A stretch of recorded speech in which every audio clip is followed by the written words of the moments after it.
fun earlier today doing an unboxing of some Belgian beers that came in to me and some goodies, and that was fun. And as I promised everybody, I'm going to be talking to Kevin Sinnott about an upcoming coffee event that he's been telling me about.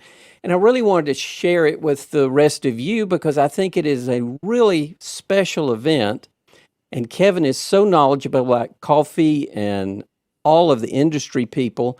And Kevin, can you just jump in here and tell us a little bit about some of the cool stuff we're going to be seeing?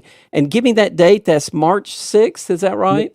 March 6th, Doug. Thank you for having me, by the way. But March 6th, it's a Saturday, it's during COVID, and I don't see the enlightenment happening in the next week that would release us all. So I think we're going to just have to, stay inside, and the weather is getting better, but I don't think it'll be quite, beach weather yet. And so it's all day pretty much, and we keep filling it.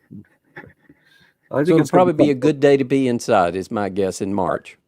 And making a little bit of coffee, and we have, we have do you want me to go through the laundry list? I wish you would, please. Okay, well, we're start off in the morning with a kind of a nerdy class on extraction, and this is by Tim Coonan, and Tim is from a roaster called Big Shoulders.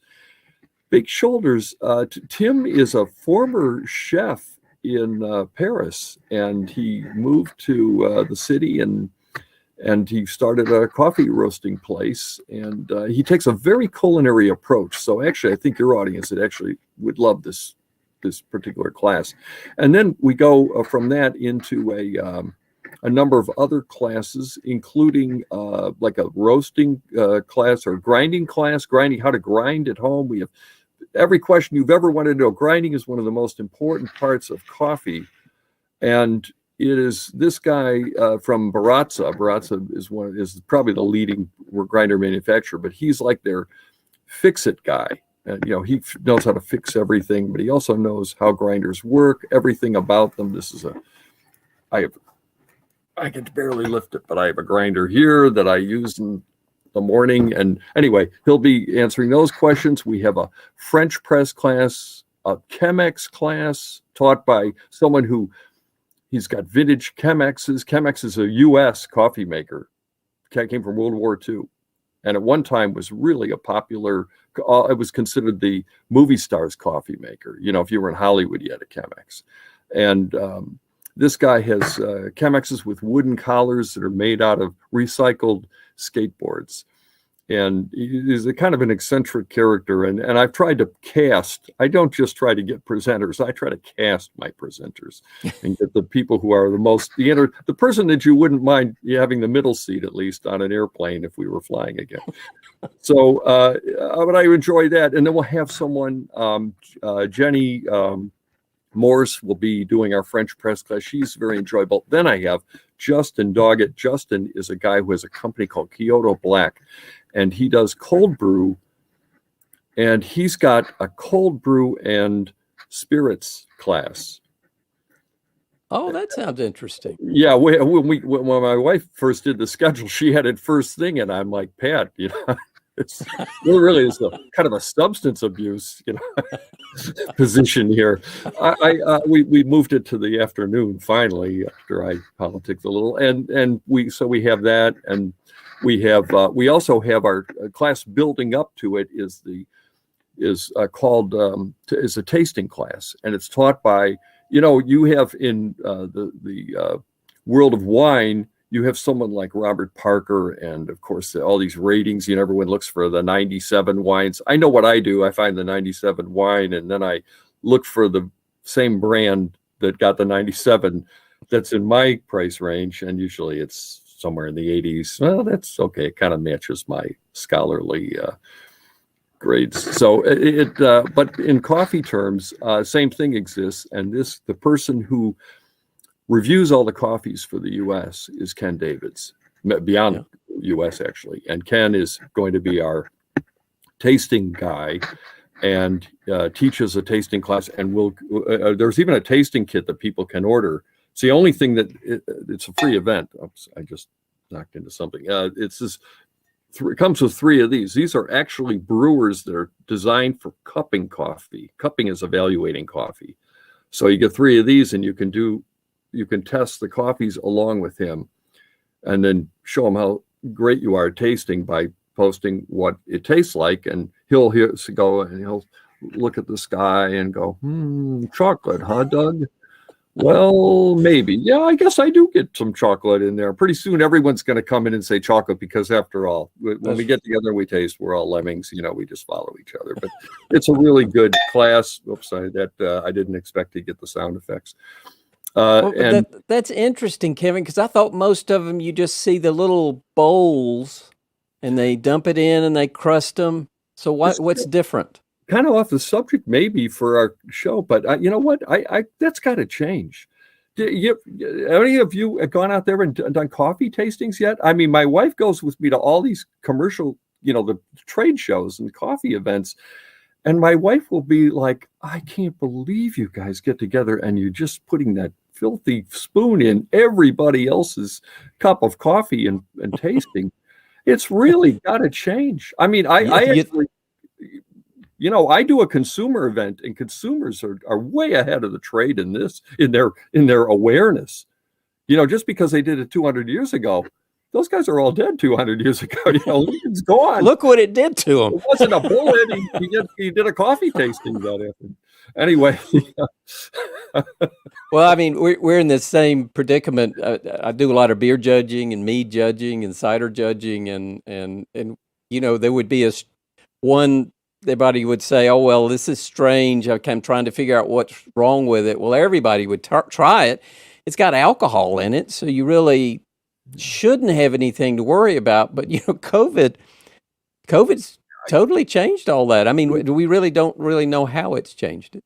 Let's raise our consciousness, and I think rightfully so. I mean, in this one, it's just got to change. Anyway, that's why I latched onto these when I've heard about them. I had one sent me 3 years ago, maybe. It was at that time it was kind of I knew it as kind of a quick starter thing that I didn't think would go anywhere, to be honest. Yeah.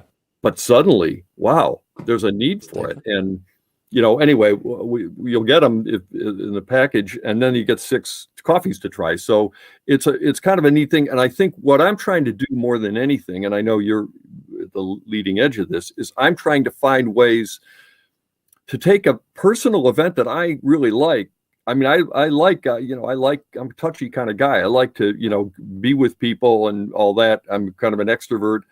But we have to make this so that people can, what is it about our show that people can come and online and still experience that kind of connectivity? And that's what this is for. And that's what the cupping is for. And that's Can you hold it up a little bit higher, Kevin? Yeah, I can. And every presentation, Doug, is there live. We go.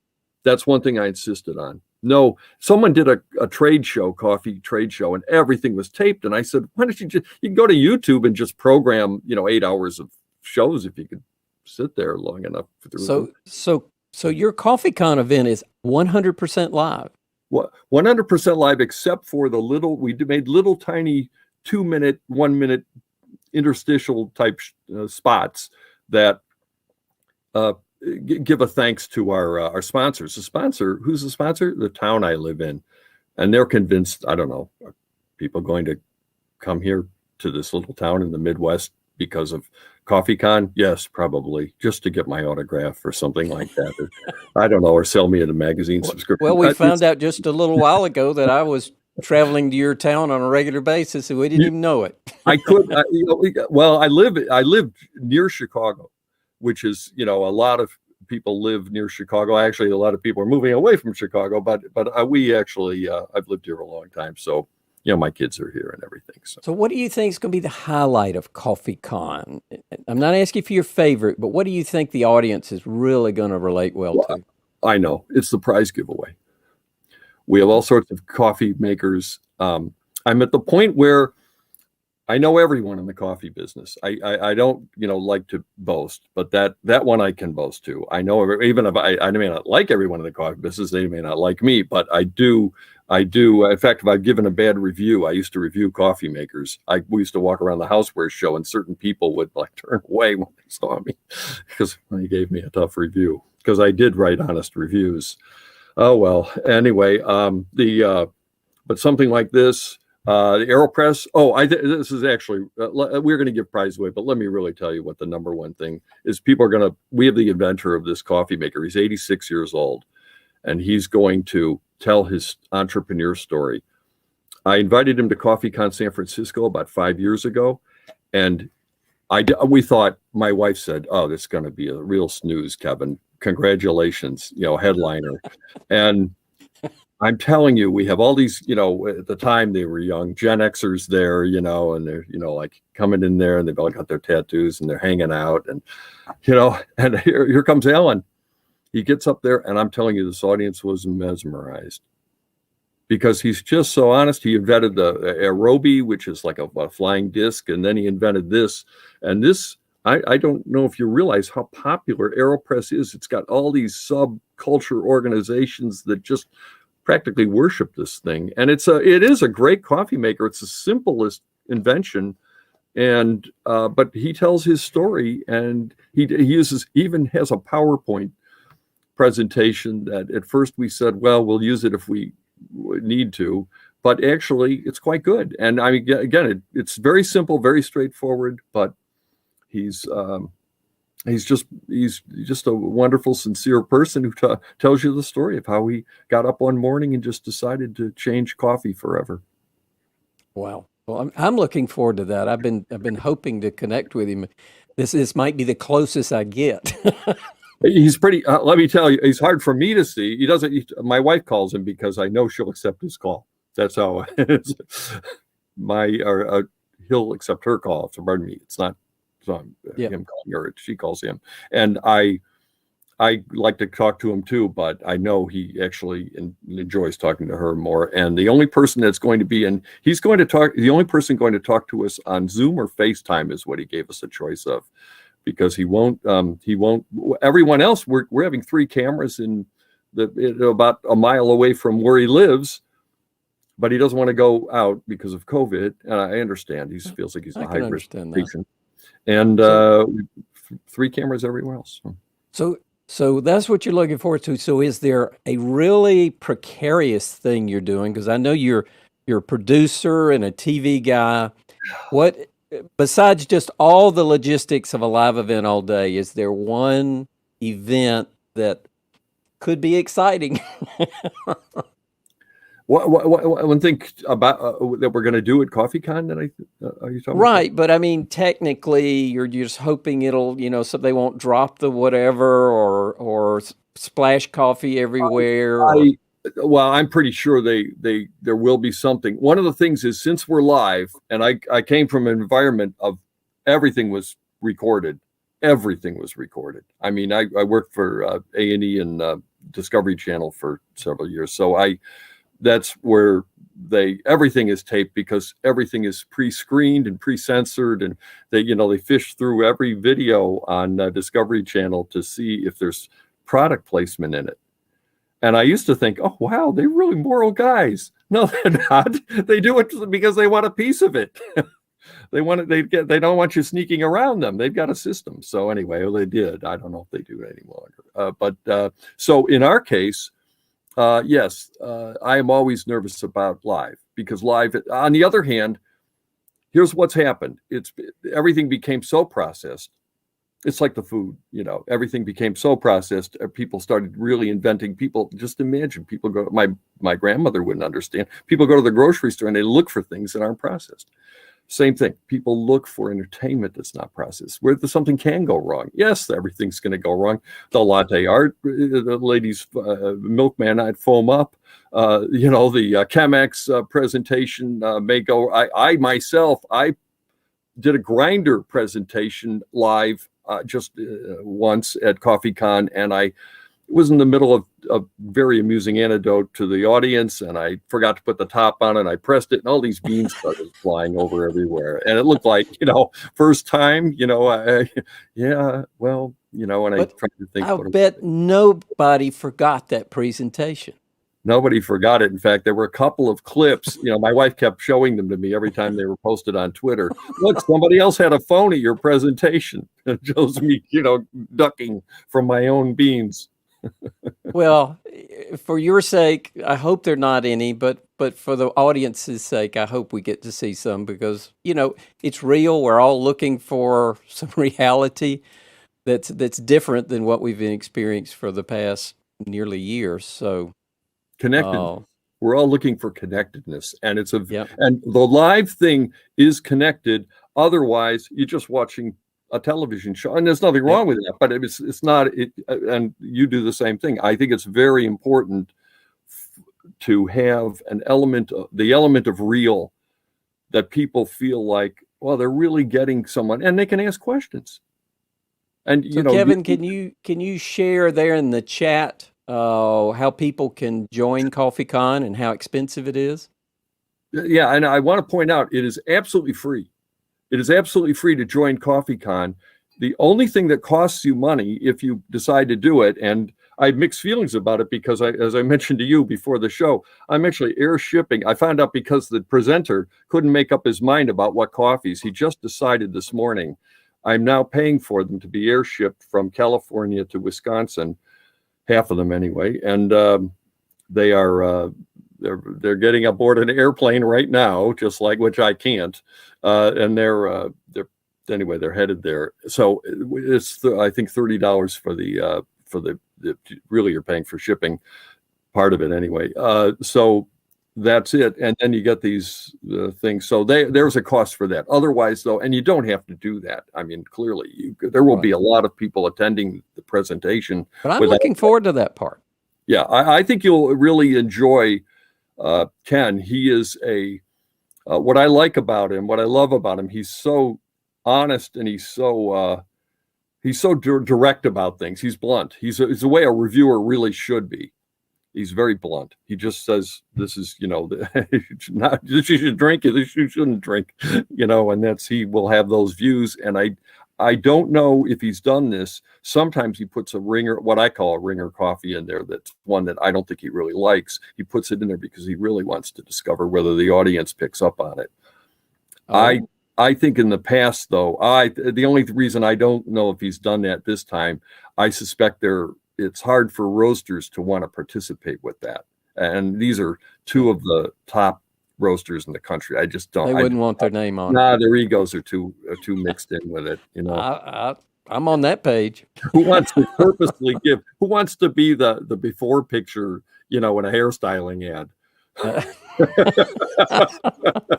I'd probably fit that in a few of them. No, you and I are okay. There we go. Well, Kevin, this has been a ton of fun. I know you're super busy getting ready for this event. You just barely worked in a few minutes to do this with me, and I so appreciate it. And I hope if anybody else from CoffeeCon wants to do a little quick cameo, I know my audience would be interested, and if they get the opportunity, we'd love to hear from them. Well, I will pass the word around, and Doug, I've seen a number of things you've done, and I really like what you do. So thank you. Well, I watch what you do. Well, that's great. We're a mutual admiration society. That's right. After the election, we certainly could use a little more of that. That's right. Okay. Well, Kevin, so appreciate it. Please pass along to Pat that appreciate everything she's doing to get this ready. Don't work her too hard. Well, someone's got to do the work. And someone's going to drink the coffee. We figured this out a long time ago. We're not going to. Let's not play marriage therapist, Doug.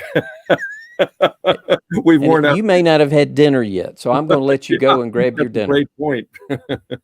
Thank you. Well, thank you very much, Kevin. Thank you, audience. We appreciate your time this evening, and look forward to catching you on March the 6th for a free CoffeeCon. It runs all day, right?